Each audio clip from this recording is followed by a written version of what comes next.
And now, another tale well calculated to keep you in suspense. Bon Voyage, written for Suspense by Murray Burnett.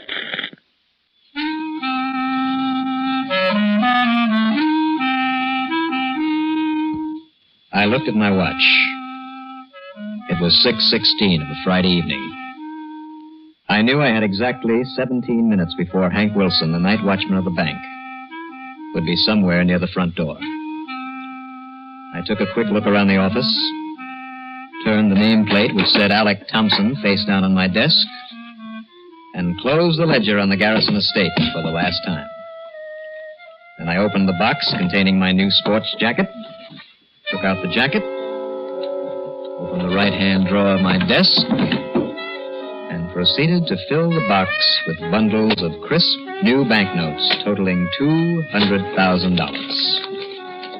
I packed them neatly in the box, getting a tremendous surge of satisfaction as each bundle slipped into place. Each bundle represented a neat withdrawal from the Garrison estate, which I was handling for the Intercity Guarantee and Trust Company. A withdrawal which would take them a few months to unravel when I didn't return from my 2-week vacation.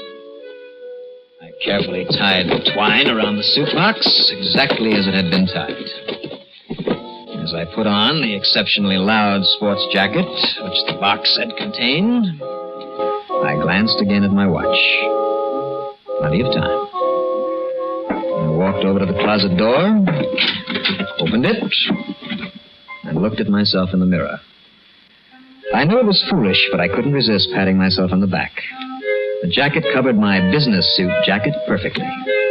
No one could see that I was wearing a jacket over a jacket. And then, satisfied that I had left no loose ends, I closed the closet door, turned, walked to my office door, opened it, and started down the long corridor leading to the street and escaped for me with $200,000. I looked at my watch again. It was 6:29. I was 4 minutes early, but Hank would be within earshot. I decided I couldn't wait. Hank! Hank! Coming, Mr. Thompson. As I heard him start down the corridor toward me, his footsteps kept time with my heart. I had staked everything on my knowledge of Hank Wilson and his habits. But I knew he was supposed to look in the box that I carried under my arm.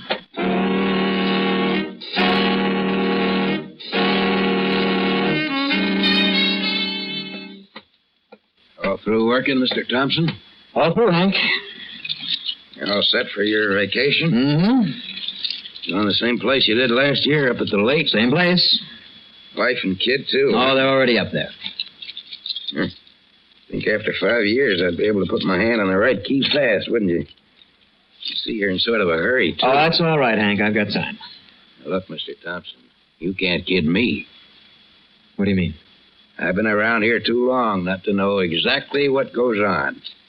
I know how anxious you are to get out of this place and up to the lake. Oh, well, Hank, I guess I've got to admit that you're right. I found it. Hey, just a minute. Yes? This. What you got it? Oh, this? Well, it could be $200,000. Maybe $1 million. Yeah, could be. Well, you know the rules. Oh, yes, I know them. You're supposed to examine every package going out of here. That's my job. But I've seen your old jacket often enough. Hey, looking at that new one you're wearing blinds me. Oh, you still don't approve? Look, everybody to his own taste, I always say. But that sure is a wild jacket for you, Mr. Thompson. Well, I'll open it if you want. Let you take a peek at my other jacket. Oh, you know I was just kidding. You're okay, Mr. Thompson. Whatever you say. Like I said before, I've been around here too long not to know just what goes on. You're just lucky Bill Hagan isn't on duty tonight. Oh, don't think I don't know it. Bill's a stickler for all the rules. I don't have to tell you. You know how Bill is. Oh, yes, I know just how he is. Well, so long, Mr. Thompson. Have yourself a real good vacation. Oh, thank you, Hank. I'm sure I will now. I walked into the night with a box containing $200,000 under my arm. I looked at my watch, 6:33. Plenty of time. 11 minutes to my apartment in a cab, 10 minutes more to clean up the apartment, pick up my luggage, transfer the money to a special case I had made for it. And even with traffic, not more than 27 minutes to the dock and the steamship Concordia, which was waiting to take me to a brand new and wonderful life. Attention, please. All ashore that's going ashore. I looked out over the scene from the very topmost deck of the Concordia, liking everything I saw, thinking that in a very few minutes the city would be lost to view in the little wisps of fog that were already beginning to curl about the deck. And as I looked, Celia came walking down the deck.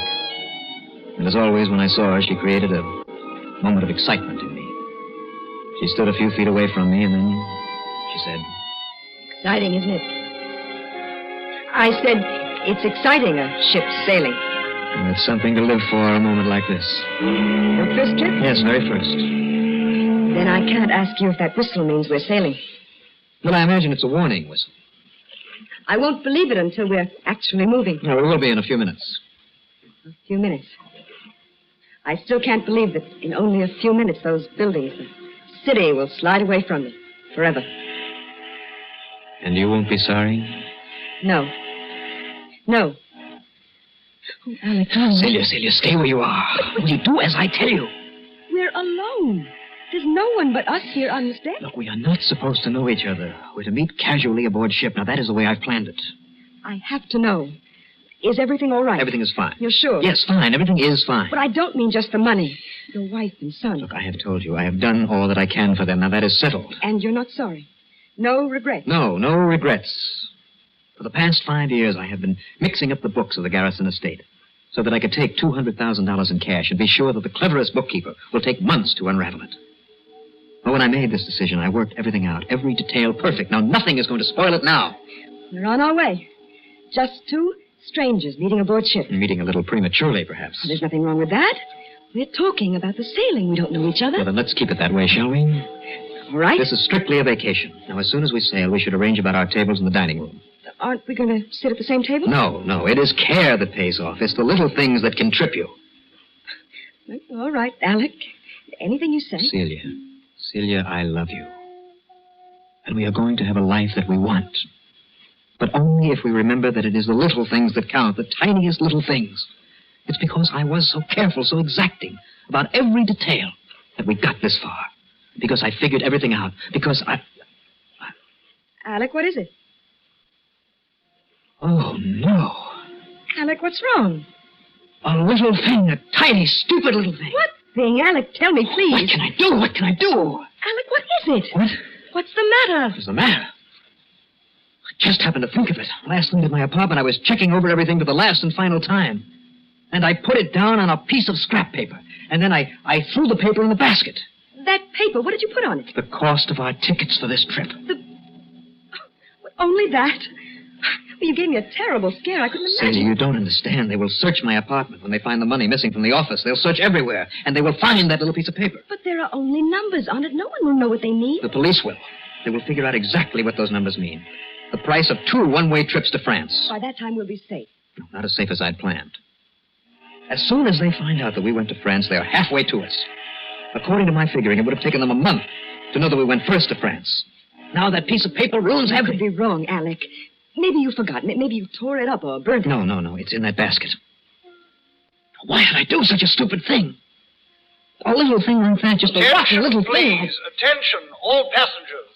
Due to the fog, the sailing has been delayed 3 hours. Alec, are you... Any passenger wishing to go ashore may do so, but must be back aboard at least 1 hour before sailing time. 2 hours. No, Alec. 2 hours. Please. It's fate. It's luck. Don't try it, Alec, please. Why not? I can get that paper and be back here It's before... wrong. It couldn't be more right for us. 2 hours. Plenty of time. 2 hours. Celia, I am just going to the apartment and I'll be right back.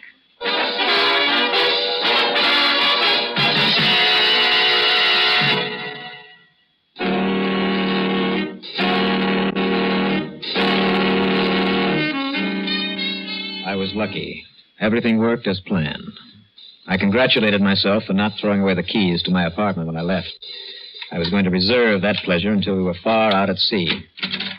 I opened the door, and as soon as I did, I knew that something was wrong. The light was on. Oh, hello, Alec. Well, what's the matter, Alex? Why, you're absolutely white. Were you frightened because all the lights were on? Helen, Are you all right, dear? All right? Yes. Well, what are you doing here? Why... I left Ted with some friends at the lake. Thought I'd keep you company in the trip up there tomorrow. This is a surprise, isn't it, Alex? Yes, Helen, it is quite a surprise. You sure you're all right? Yes. There's nothing wrong. But will you stop asking me the same thing over and over? I'm all right. There's nothing wrong. I'm all right. You don't have to shout, Alex. Well, why are you looking at your watch? I am not shouting. I just didn't expect to find you here, that's all. You sound like you're sorry. Believe me, it's not that. Then what? Well, Helen, you shouldn't have left Ted up at the lake alone. You ought to get on the next train going back there. Ted's in good hands. With strangers. Friends, I told you, George and Edna Summers. Now, you know how fond they are of Ted. Just the same. Oh, you're such a worrier, concerned about the littlest thing. Well, you can't be too careful. Ted's all right. Will you stop worrying about him? When we get up to the lake tomorrow, you'll see. Helen. Yes? Helen, I'm not going up with you tomorrow. What? You'll have to go without me. Well, then there is something wrong. Now, what is it, Alex? Well, I haven't got all night to stand here and answer ridiculous questions. Look, now, maybe you'll feel better after a cup of coffee. I got some on the stove. No, I don't want it. Yes, Helen, maybe you're right. Coffee would be a good idea, I guess. I had an idea now. It would take her a little while to prepare the coffee. And at least she was out of the room. I went right to my desk, got the waste paper basket underneath it, and started to look through it. It wasn't there. I looked at my watch again. It was still all right. I had an hour, but time was getting close. And while I was still looking through the basket, Helen came back. Alec, what are you doing? Did you take something out of this basket? No. Now, here's your coffee. Well, what are you looking for? I'm looking for a piece of paper with figures on it. You sure you didn't see it around? Positive. Now, what can be so important about a piece of paper? Because it's important. Wait a minute. Here it is, under the desk. That's what you wanted? Yes. Well, thank goodness. Now, maybe you'll sit down and have your coffee in peace. What? Well, why do you keep looking at your watch? I have an appointment. Alec, I want to know what's going on. Nothing is going on. I just didn't expect you home, so I made an appointment. I don't mean just that. You said you're not going up to the lake tomorrow. Well, why? And that piece of paper you were so frantic about. Alec, what is it? All right, Helen, all right. I guess I might as well tell you everything now. There is something going on. It's the office. But you're on vacation. Well, it's 8:20, and I have an appointment. With whom? With a man who's talking about going into the investment business with me, and I'm supposed to spend the weekend with him at his place out on the island. Never mentioned this before. Well, it's a deal that I've been working on for a long time. I didn't want to say anything until it was all set. You wanted to surprise me? Yes. I've been on edge about it, too. That's why I was upset when I found you here. And a piece of paper? They're confidential figures that I needed. Well, I won't say I'm not disappointed, but if this deal means so much... It means everything, Helen. It's my one big chance. If this falls through, I'll never have another. I know that. If I fail now, I'll be stuck the rest of my life. And, Helen, look, just in case I don't get up to the lake by Monday, don't you worry. But you said the weekend. Well, it may take longer. I sent you a letter up at the lake telling you all about it. You would have gotten it in the morning. I didn't want you to think that something had happened to me when I didn't show up tomorrow. But, Alec... Helen, trust me. Believe me. Why shouldn't I trust... Helen. I absolutely cannot be late. I'll get it. No, let me. Hello. Yes, I'm just leaving. Yes, I found it. No, there's nothing to worry about. Who is it? Oh, that's right, Mr. Sanders. I'll be there on time. I'm sorry to rush out, darling, but believe me, this is vital. I was out. I was on the street. I had over 50 minutes to get to the boat. The telltale slip of paper was in my pocket. There was no cab around. Right next door was a bar. Would I have time for a drink? I needed one. I looked in. There was only one other customer. That was perfect. I went in.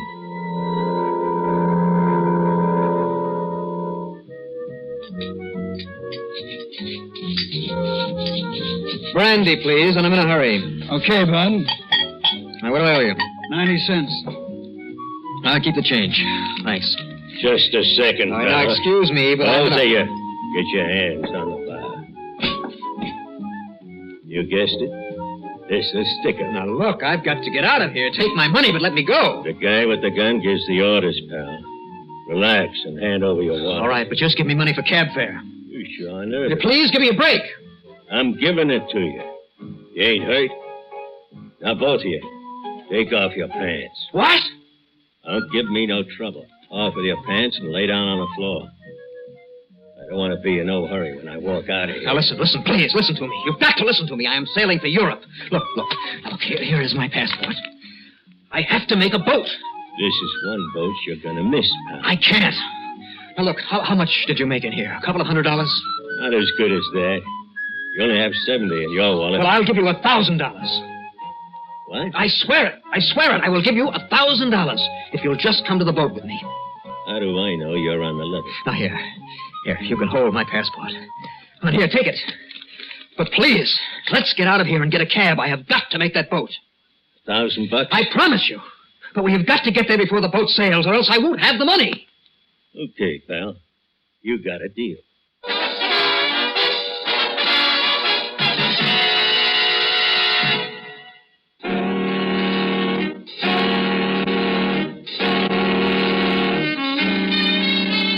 We walked out of the bar.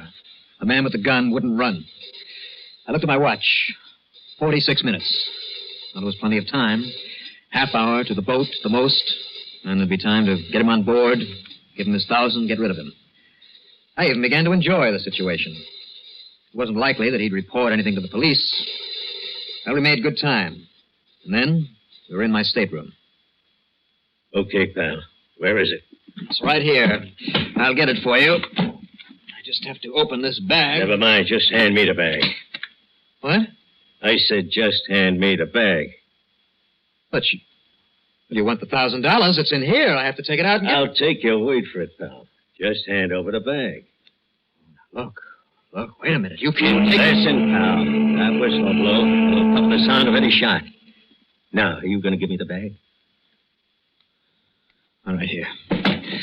Here it is. Thanks, pal. You're being real smart. Bon voyage.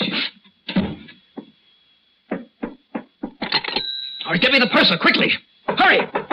Who is it? Me, Celia. Well, come in. What is it?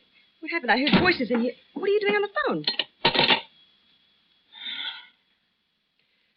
Nothing.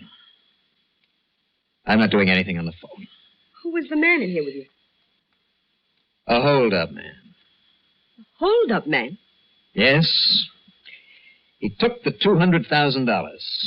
But you were going to stop him. You were going to call... Yes, I was, but how do I do it? Do I tell the purser or the captain that there's $200,000 in cash in the bag that man is taking off the ship? No, Celia, we're trapped. We're moving. We're moving, Alex. Now, what's the difference? We're not going anywhere.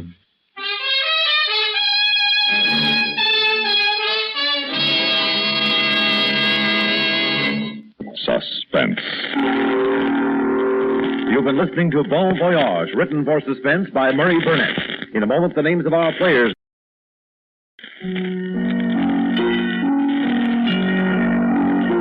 Heard in tonight's story were Bob Readick as Alec and Rita Lloyd as Celia, with Mary Moore as Helen, and Joseph Julian, Dan Ocko, and Alan Manson. Listen again next week when we return with Reports from a Dead Planet by George Bamber, another tale well calculated to keep you in Suspense. on CBS Radio.